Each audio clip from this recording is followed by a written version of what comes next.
Et salut tout le monde, sur ma chaîne Lorenzo High Tech, comme dans le titre, aujourd'hui on va parler de OnePlus, parce que oui, au moment que je tourne cette vidéo, OnePlus a enfin officialisé les OnePlus 12 et les OnePlus 12R, on est sur deux smartphones haut de gamme, sauf le 12R un petit peu moins haut de gamme, une version un peu light, on peut se le dire.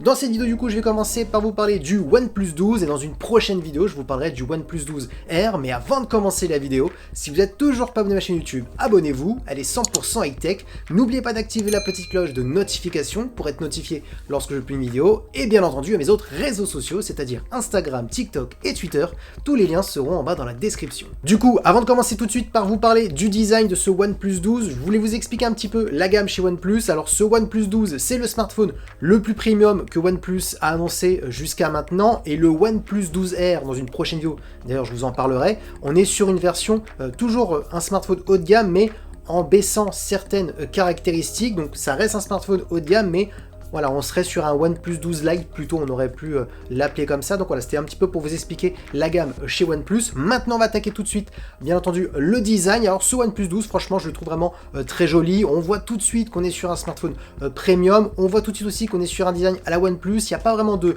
gros changements. Ils n'ont pas voulu vraiment changer tout le design par rapport aux anciens OnePlus. D'ailleurs, dites-moi ce que vous en pensez en commentaire. Est-ce que vous le trouvez joli? Maintenant, on va attaquer tout de suite les caractéristiques de la face avant. On a une grande diagonale de 6,82 pouces avec une très bonne résolution Quad HD+, accompagnée bien entendu par une technologie AMOLED et surtout un 120 Hz. Et pas n'importe quel 120 Hz, on n'est pas sur un 120 Hz classique vu qu'on est sur un smartphone haut de gamme, on est sur un 120 Hz adaptatif, on est sur une dalle d'ailleurs LTPO, donc on peut descendre de 1 Hz et monter jusqu'à 120 Hz, donc vu qu'on est sur un écran adaptatif, ça va permettre de moins consommer d'énergie par rapport à un 120 Hz classique, donc ça c'est le premier avantage. Ensuite, deuxième gros bon point, et c'est surtout l'argument sur ce OnePlus 12, et on voit que OnePlus a beaucoup insisté, c'est au niveau de la luminosité de l'écran, parce qu'on peut monter jusqu'à 4500 nits, donc c'est une très grosse valeur pour un smartphone. Alors attention, ça reste quand même du marketing, parce que vous ne serez jamais tout le temps à 4500 nits, c'est juste des pics de luminosité.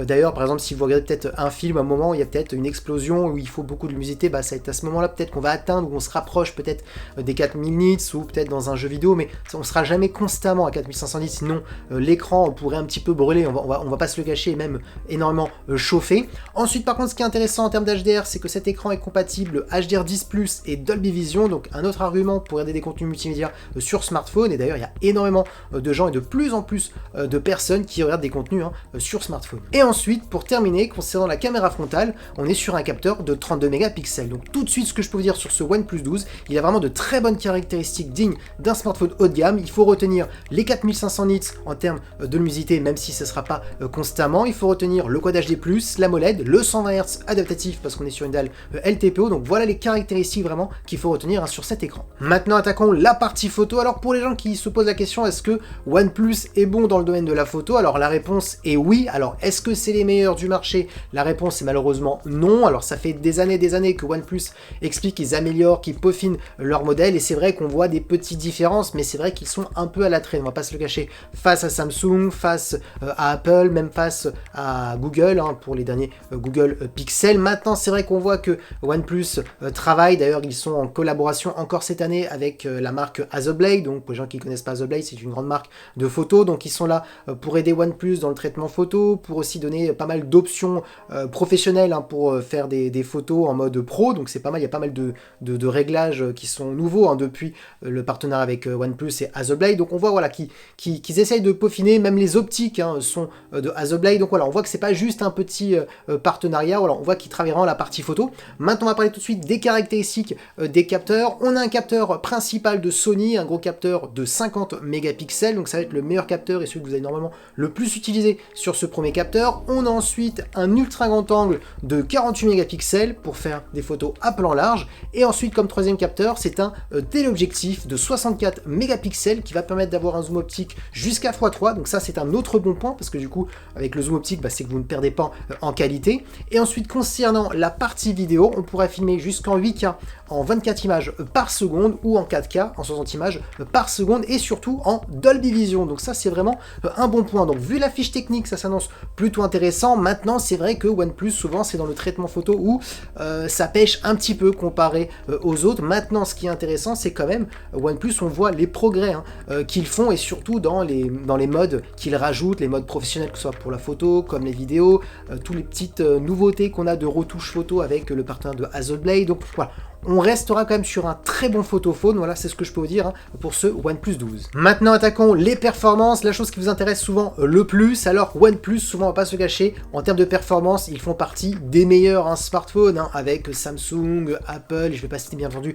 toutes les marques, c'est vraiment leur marque de fabrique, leurs smartphones sont très bien optimisés au niveau des performances. Alors, ce OnePlus 12 aura deux choix, soit 12 Go de RAM, soit 16 Go de RAM, ce sera à vous de choisir. On a bien entendu le meilleur processeur de Qualcomm le plus haut de gamme, c'est-à-dire le Snapdragon 8 Gen 3, donc vous doutez bien qu'on pourra faire tourner toutes les applications les plus gourmandes, les derniers jeux vidéo les plus gourmands comme Genshin Impact, Call of Duty Mobile, vous pourrez aller dans les paramètres des jeux vidéo et mettre les graphismes en ultra, vous aurez aucun souci. Donc à ce niveau-là, on peut se dire, alors, en termes de performance, si c'est ce que vous recherchez, si c'est vraiment votre priorité, ce OnePlus 12 sera vraiment très intéressant, surtout qu'en plus OnePlus a expliqué qu'ils avaient retravaillé leur système de refroidissement pour éviter les surchauffes, et surtout pour éviter les baisses de performance, parce que quand vous avez un smartphone qui surchauffe, pour éviter que ça abîme le smartphone, on baisse les performances, ça c'est le smartphone qui le fait tout seul, donc ça c'est un bon point. Ensuite, pour les gens qui se posent une question en termes de mise à jour, il faut savoir qu'on sera directement sur Android 14 sur ce OnePlus 12, donc voilà, c'est un bon point, on aura toutes les nouveautés d'Android 14 sur ce OnePlus 12. Ensuite, en termes de stockage, on aura 256 ou 512 Go, donc ça sera à vous de choisir. Ensuite, on a un son stéréo qui est certifié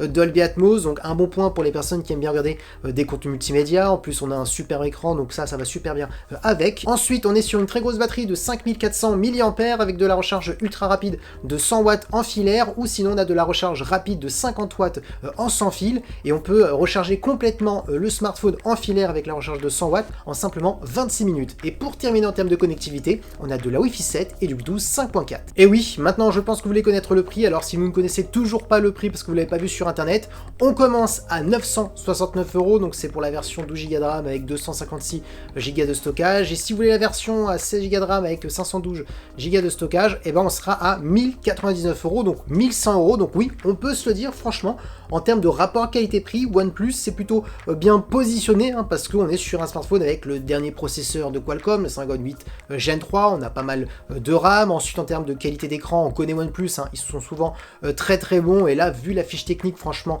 il n'y a rien à dire. La partie photo aussi, sur la fiche technique, ça s'annonce plutôt bon. Maintenant, c'est vrai que souvent, le petit péché de OnePlus, c'est au niveau du traitement photo, et surtout aussi au niveau des photos en basse lumière, donc notamment pour les photos de nuit. Donc voilà, maintenant, ça reste quand même un super smartphone, et pour ma part, ce OnePlus 12, cette année, se positionne bien, parce qu'on est en dessous des 1000 €. Du coup, dites-moi en commentaire dans cette vidéo, est-ce que ce OnePlus 12 vous intéresse? Est-ce que vous le trouvez plutôt intéressant en termes de prix, par rapport aussi aux caractéristiques? Donc dites-moi tout ça en commentaire, parce que oui, la vidéo est terminée, et j'espère que la vidéo vous a plu. Si c'est le cas, et bien entendu, n'oubliez pas le petit pouce like, de vous abonner sur cette chaîne YouTube, et d'activer la petite cloche de notification pour être notifié lorsque je publie une vidéo, et aussi, bien entendu, à mes autres réseaux sociaux, c'est-à-dire Instagram, TikTok et Twitter. Tous les liens seront en bas dans la description. Et maintenant, je vous dis à très bientôt.